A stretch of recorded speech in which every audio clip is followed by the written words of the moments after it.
ఆయన చేస్తానంటే చేస్తారండి, చేయకుండా ఎందుకుంటారు? ప్రతి పొలిటీషియన్ చెప్పింది చేస్తున్నారు, చేయకుండా ఏం లేరు కదా.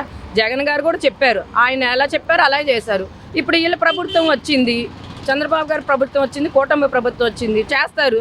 మోడీ గారు పూర్తి సహాయ సహకారాలు ఉన్నాయి, ఇంకా చేయకుండా అని మాట లేదు కదా. అంటే విద్యార్థుల పైన కాలేజీ యాజమాన్యం ఒత్తిడి తీసుకొస్తుంది, అలా తీసుకురావడానికి ఉండదు అని చెప్పేసి కూడా లోకేష్ గారు అంటున్నారు. అవును, మరి లోకేష్ గారు అంటే మరి ఆయన సీఎం గారు అబ్బాయి, ఆయనకున్న పోస్ట్ ఆయనకు ఉంది ఎడ్యుకేషన్ కింద. మరి ఆయన చెప్పినప్పుడు కాలేజెస్ అంతా ఒబే చేయాలి కదా, పిల్లల్ని ఇబ్బంది పెట్టకూడదు కదా. ఇప్పుడు డబ్బులు ఉంటే వాళ్ళ పిల్లల తల్లిదండ్రులే కట్టేస్తారు, లేకే కదా వాళ్ళు అంత ఇబ్బంది పడుతున్నారు. ఇప్పుడు గవర్నమెంట్ హామీ ఇచ్చినప్పుడు వాళ్ళ కాలేజెస్ వాళ్ళు ఆగాలి కదా, మరి పిల్లల్ని ఇబ్బంది పెట్టకూడదు. దీని గురించి నేను లోకేష్ గారిని రిక్వెస్ట్ చేస్తున్నాను సార్, మీరు పిల్లలకి ఇబ్బంది కలగకుండా కాలేజెస్కి మీరు వార్న్ చేయండి, మేము పంపిస్తాం ఫీజు రీంబర్స్మెంట్, మీరు ఎవరిని ఆపొద్దని చెప్పి మీరు చెప్తే వాళ్ళు వింటారు. ఇప్పుడు తల్లిదండ్రులుగా మేము చెప్తే వాళ్ళు విన్నారు కదా. కాబట్టి లోకేష్ గారిని ఒకటే రిక్వెస్ట్ చేస్తున్నాం సార్, మీరు ఒక్కసారి అన్ని కాలేజెస్కి ఒక సర్క్యులేషన్ పంపించండి, పిల్లల్ని ఇబ్బంది పెట్టద్దు, పిల్లల్ని స్కూల్ మానిపించద్దు. దీనివల్ల ఏంటంటే పిల్లలు మైండ్ డిస్టర్బ్ అయిపోతుంది. ఆల్రెడీ చాలా పొల్యూషన్ అయిపోయింది, పిల్లలు చాలా డిస్టర్బ్లో ఉంటున్నారు ఇక్కడ.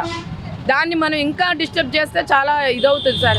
అందుకని మీరు ప్రతి కాలేజెస్కి స్కూల్స్కి మీరు ఒక సర్క్యులేషన్ పంపించండి, మేము ఇచ్చే వరకు మీరు ఆగండి, పిల్లల్ని మాత్రం ఏమి మాట్లాడొద్దని చెప్పి లోకేష్ గారిని రిక్వెస్ట్ చేస్తున్నా, ఒక్క సర్క్యులేషన్ పంపించండి సార్. ప్రభుత్వం పనితీరు ఎలా అనిపిస్తుంది? కూటమి ప్రభుత్వం సూపర్. ఏ విధంగా అంటారండి?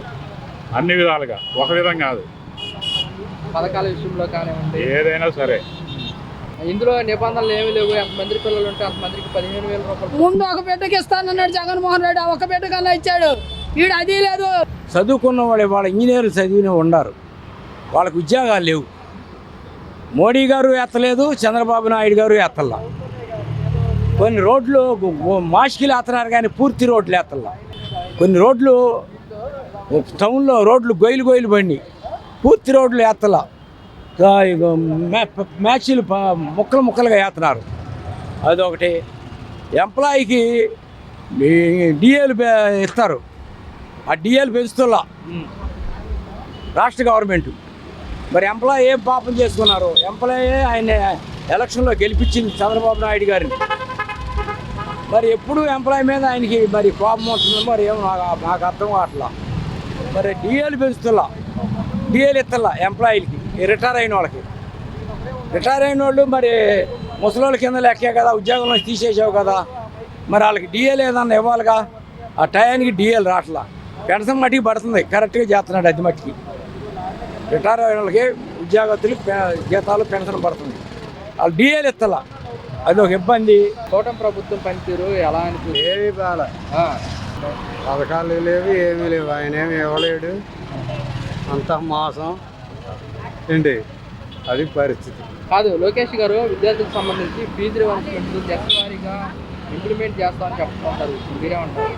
ఏది ఇంతవరకు ఇవ్వలేదుగా. స్టూడెంట్ చాలా గోల చేస్తున్నారు కదా. విద్యాశాఖ మంత్రిగా ఉండి ఆ రోజున అన్న మాటలు ఈ రోజున లేకుండా చేసాడుగా.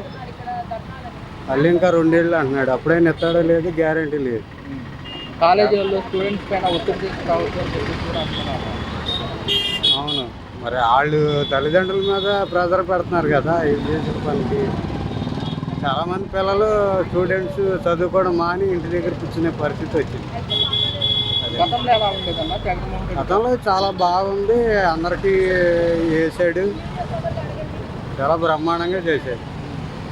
నిన్న వైసీపీ యువత ఫోరం అని చెప్పేసి కూడా స్టూడెంట్స్ కూడా ధర్నా చేయడం జరిగింది. అవును, ఈ విద్యార్థులకు ఎటువంటి న్యాయం జరగలేదని చెప్పేసి. న్యాయం జరగదంటే వీళ్ళు చేస్తే కదా అసలు వాళ్ళు చేయటానికి. ఇది వాళ్ళు చేయటం వల్ల ధర్నా చేయటంలో తప్పే ఉంది. వీళ్ళు అన్న మాటలే కదా, అన్న మాటలు పోషించుకోవాలి కదా. అది పరిస్థితి చాలా దారుణంగా ఉంది. ఇంకా నారా లోకేష్ గారు విద్యార్థులకు సంబంధించి ఫీజు రియంబర్స్మెంట్స్ దశల వారీగా ఇంప్లిమెంట్ చేస్తామంటున్నారు. అదంతా తెలుగుదేశం పార్టీ పచ్చి అబద్ధాలు సార్, పచ్చి అబద్ధాలు. టీడీపీ ప్రభుత్వం అంటే అబద్ధాల ప్రభుత్వం. నేటికి 9 నెలలు అయింది వచ్చి ప్రభుత్వం వచ్చి ఏం చేసింది ప్రభుత్వం? కూరగాయలు కానీ మంచి నూనె ప్యాకెట్లు కానీ నిత్యావసర సరుకులు అన్ని రేట్లు పెరిగిపోయినాయి. తెలుగుదేశం కూటమి ప్రభుత్వం చేసి వచ్చి 9 నెలలు అయింది, ఏం చేసిందండి? ఏం చేసింది? ప్రజలకు ఏం చేసింది చెప్పను. ఫీజు రింబర్స్మెంట్ అన్నారు, విద్యార్థులు ఇప్పుడు 2 నెలలు అయిపోతే కాలేజీ అయిపోతుంది, సర్టిఫికేట్లు కాలేజీ వాళ్ళు ఇమ్మంటే ఇస్తారా? మరి పేద విద్యార్థులు ఏమవుతారండి? ఫీజు రింబర్స్మెంట్ ఇప్పటి వరకు ₹1 వేయలేదు. ప్రభుత్వం మాది గొప్ప అని టీడీపీ నాయకులు ఎగిరి గెంతులేస్తారు. వాళ్ళు చేసింది ఏముందండి? ఒక్కసారి లోకేష్ని, పవన్ కళ్యాణ్, చంద్రబాబు నాయుడిని విద్యార్థులు, చదువుకున్న విద్యార్థుల గురించి ఆలోచించి ప్రభుత్వాన్ని నడపమనండి. సీఎం గారు చెప్పడం జరుగుతుంది, తల్లికి వందనం మే మాసంలో ఇంప్లిమెంట్ చేస్తామని చెప్పేసి. నువ్వు నెక్స్ట్ ఇయర్ ఇంప్లిమెంట్ చేస్తానన్నారు కదా సార్. ఇంప్లిమెంట్ చేస్తాను, ఇప్పుడు బడ్జెట్ లోటు వల్ల ఇంప్లిమెంట్ చేయాలి ఈ ఇయర్. నెక్స్ట్ ఇయర్ ఆయన జూన్లో ఇంప్లిమెంట్ చేస్తానంటే చేస్తారు కదా. ఇందులో ఎటువంటి నిబంధనలు లేవు. ఎన్నికల ప్రచారంలో ఎంతమందికి అయితే ఇస్తామన్నామో అంతమందికి అమౌంట్ ఇచ్చేస్తామని కూడా సీఎం గారు చెప్తున్నాం. ఆయన చంద్రబాబు గారు చెప్పారంటే చేస్తారు. ఇప్పుడు జగన్ గారు ఎలా చెప్పారో చేశారో, ఏ పార్టీ అయినా సార్ చెప్పారంటే చేస్తారు సార్. ఒకళ్ళు తొందరగా చేయగలుగుతారు, ఒకళ్ళు కొద్దిగా నిదానంగా చేస్తారు, ఆలోచించి చేస్తారు. ఈయన పెద్ద ఆయన కాబట్టి. అదే జగన్ గారు అయితే ముందు నాకు ప్రజలు అని టగడక చేసేసారు, ఏదొచ్చిన తర్వాత చూసుకుందాం. ఈయన ఏంటంటే ముందు వెనక ఆలోచించి పెద్ద ఆయన కాడుగా పెద్ద తరహాగా చేస్తున్నారు.